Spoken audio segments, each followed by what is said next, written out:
c'est un des coins de Toulouse qui a le moins changé. Les maisons, avec leurs façades et leurs magasins n'ont guère été modifiés. Cette statue, elle existait déjà, monsieur, il y a 50 ans, bien sûr. Et elle existait déjà il y a 50 ans. Elle date d'à peu près 3/4 de siècle. Elle a été levée au début du 19e siècle, à la suite du legs sage. C'est une œuvre du sculpteur Laporte Blaircy et elle est très agréable à voir par son style Belle Époque. C'est à la gloire de la poésie. C'est à la gloire de la poésie et plus particulièrement de la poésie occitane. Et c'est Clémence Isaure, si l'on veut, qui l'incarne, mais c'est aussi énigmatique de savoir ce que représente la statue que la vie de Clémence Isaure elle-même. Place Jeanne d'Arc, aujourd'hui, il y a 50 ans, place Matabio. Et c'était bien une place qui avait un aspect encore un peu campagnard.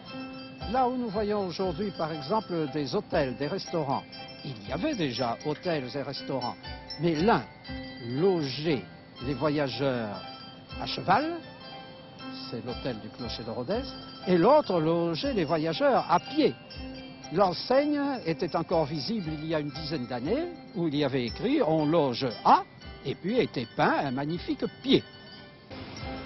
La Dalbade, c'était une de ces églises de briques, elle aussi déjà badigeonnée en blanc, puisque son nom indique l'église blanche.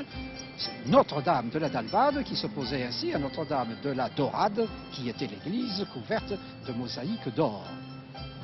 Pourquoi n'a-t-on pas mieux veillé sur elle? Eh bien, on n'a pas veillé sur elle par négligence, comme cela arrive souvent, puisque aussi bien le sacristain avait alerté le curé de la Dalbade des incidents qui se produisaient dans le clocher. Des briques tombaient, il semble que des fissures s'élargissaient.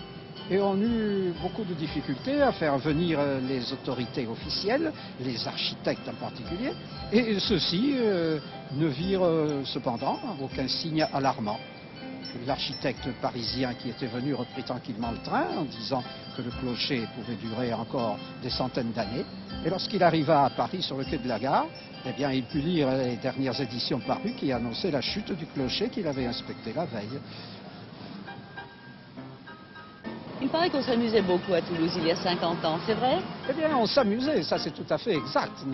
Et en particulier, dans ce carrefour des Américains, place Wilson, où il y avait des grands cafés qui subsistent encore en partie, mais qui étaient célèbres surtout par leurs orchestres, car les Toulousains étaient amateurs de musique. C'était le Toulouse de ma jeunesse, et que franchement, bien sûr, Toulouse était plus humain, était plus agréable à vivre. On savait peut-être mieux vivre